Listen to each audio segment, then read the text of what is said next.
Hello everyone and welcome again to another short video of mine.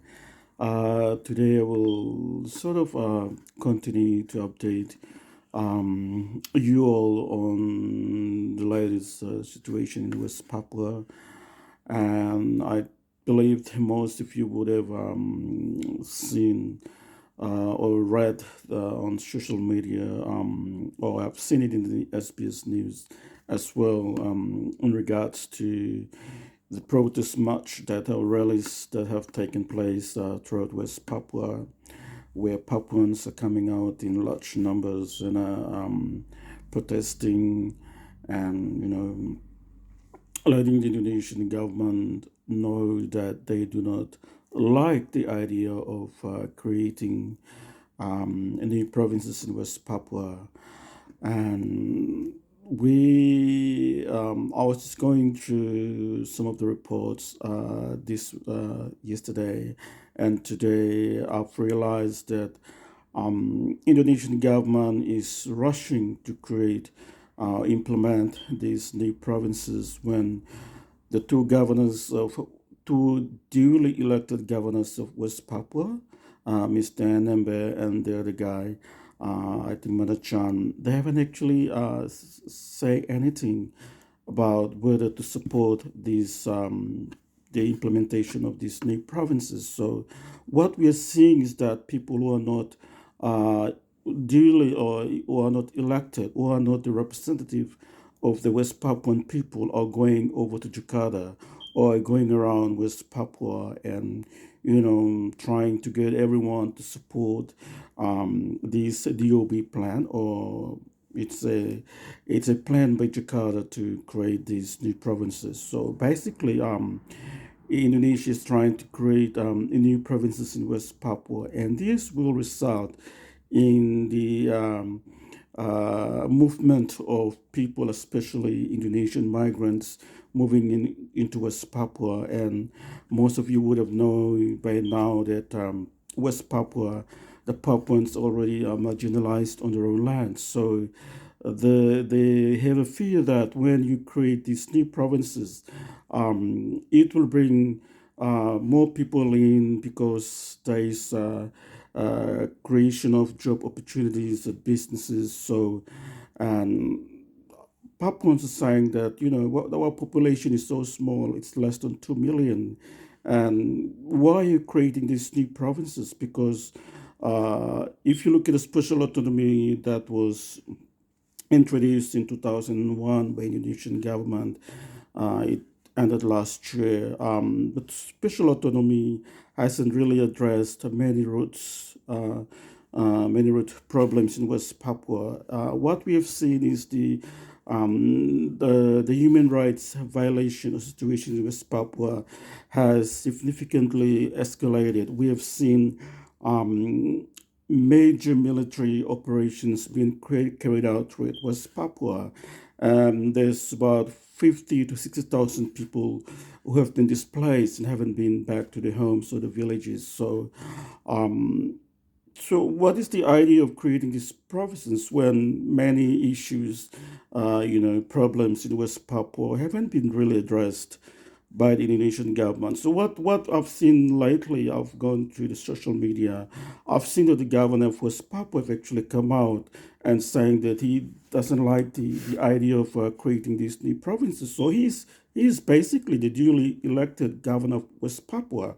So, he speaks on behalf of the entire people. So what we're seeing now is that the central government in Jakarta, President Jokowi and his members in Jakarta, they're not respecting him as a duly elected governor or duly elected representative of the West Papuan people. So we have the local Papuan parliamentarians like Matthias Murray is one of the leader within Majelis Rakyat Papua. They've actually taken the matter to court in Jakarta to address to address the issue because what Indonesian government is doing is basically it's illegal because only the people of West Papua can um, you know have the right to say whether they want the creation of new provinces. But in this case, Papuans have rejected the idea. So Matthias Murib is one of the leader within duly elected leader within Majelis Rakyat Papua. It's a Papuan council, and they're the ones that will meet with the with the people to engage their views, whether they like the idea of creation of new provinces. But from the reports that we have seen, Papuans have totally rejected this plan by the central government in Jakarta. So what we're seeing now is that Indonesian government is organizing with people who are pro Jakarta, and there are not many of them. The people you have people like Lenis Kogoya is the sort of a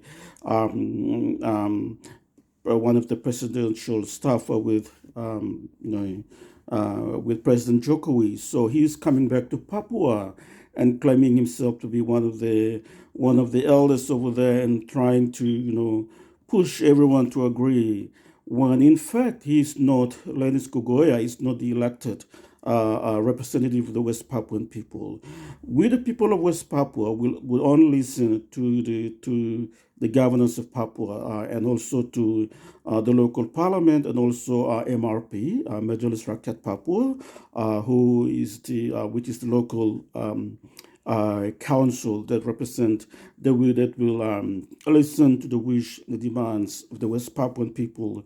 So in this case, what we've seen is that Indonesian government is using people who are not elected representative of the West Papuan people, and are going around and trying to get get people to support the idea when the governor of Papua, the two governors, Enembe and the other guy, Manachan, have clearly come out publicly and clearly stated that they would not allow the creation of these new provinces and also the extension of the special autonomy law unless the people of West Papua agree to it. So, as we all know, they are the elected. They elected leaders that, the people actually elected them. So they would listen to the people and not to the central government in Jakarta. So what we're seeing now is the Indonesian government, through its military and the police, they are going around and getting people to support the idea when, in reality, the Papuans have rejected it. We have Papuan People's Petition, PRP, Petisi Rakyat Papua. There's over 700,000 Papuans, especially over 700,000 plus Papuans who have signed the petition rejecting the extension of the special autonomy law and also the plan to create these new provinces, because it actually, especially the creation of new provinces, will result in the further marginalization of Papuans, because at the moment Papuans already they are already minority on the land. So when you create these new provinces, you will have an influx of people moving in, and this will trigger much bigger problems in West Papua. So the whole idea is that Indonesian government wants to fill the entire land of West Papua with the Indonesians, so that it will sort of stop or disrupt the demands or the plans by Papuans, to call out to demand for independence. So it's really dangerous, and we're actually appealing to the international community, to UN, because right now Indonesian government hasn't allowed open access for United Nations to go to West Papua, and this is what we want now, to UN to come in quickly and to investigate a lot of human rights issues that hasn't been resolved by the Indonesian government. And you cannot come in and create these new provinces or try and allowed a new special autonomy law, or an extension of a special autonomy law again when the 20 years of special autonomy law has failed in West Papua. What the people of West Papua wants now is for UN to come into West Papua and meet with the elders, with the church, meet with the church groups, meet with the various stakeholders in West Papua, so that they can really investigate, or the issues that are going in West Papua right now. So what we're seeing is the Indonesian government is blocking the access for UN to going into West Papua. So it's what Indonesian government is doing is that they don't realize that the international community in the world is watching them, and they think that they can trample on the rights of the West Papuan people. Where this is not like 40 or 50 years ago. Like today, we have the communication, the internet has significantly improved, and this has made it easier possible for Papuans to really put out the story in the social media and let the international community in the world know exactly what's happening in West Papua. So we've come to a situation where Indonesian government is basically not listening to the duly elected governors of West Papua, which is Lucas Enembe and the other guy, Governor Mandachan. So what they're doing now is they are appointing their own people to come into West Papua to force the implementation of this special autonomy law, and also the plan to create these new provinces. Again, this is against the wish of the West Papuan people. As you all know, they've actually rejected the revised special autonomy law, and they've also rejected the DOB plan by the Indonesian government to create new provinces, because Papuans already marginalized. The population is so small. You only have 2 million people. Why do you want to create another 3 or 4 provinces? I mean, who's going to come and work here?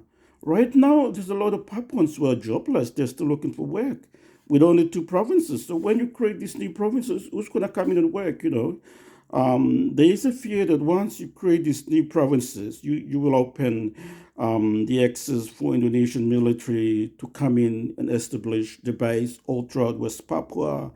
And also the plan, they are currently doing this, the Trans Papua Highway. You remember, right now in West Papua, once you have roads linking all the villages, everything, they will sort of, try to cut down the trees and the forest and clear the land. And as a result, the land, they will start planting this palm oil, when in fact this is very bad for the environment, and especially you're talking about the climate change. The effect will be felt around the world. So West Papuan forests should be protected, because once it is destroyed, it will sort of have an impact on you talk about the environment and the um, global warming, and the impact of it. So we are very concerned that the government of Indonesia is not listening to the elected governors of Papua, and they've gone ahead to implement these new provinces, and this is illegal. Only the duly elected leaders of West Papua, and in this case, the governor of Papua, Lucas Enembe, should be the one making the decision on behalf of the West Papuan people. It's not Indonesians coming in and appointing their own people to force the implementation of these new provinces. So it is illegal if Indonesian government goes ahead and create these new provinces, because there is going to be a big problem in West Papua, and the conflict in West Papua will suddenly escalate. So we are appealing to United Nations, to the international community to put a pressure on Indonesian government to have a dialogue with the West Papuan leaders, and in this case, with OPM as the parent organization and its military wing, West Papua National Liberation Army (TPNPB), who are the key actors in the current conflict in West Papua. So there should be a sort of a dialogue, mediated by a neutral party abroad, so that we can really come out with a solution to this 60-year-old conflict in West Papua. So yeah, thank you so much for watching. This is just an update on the current situation in West Papua, and I'll talk to you soon. Good night.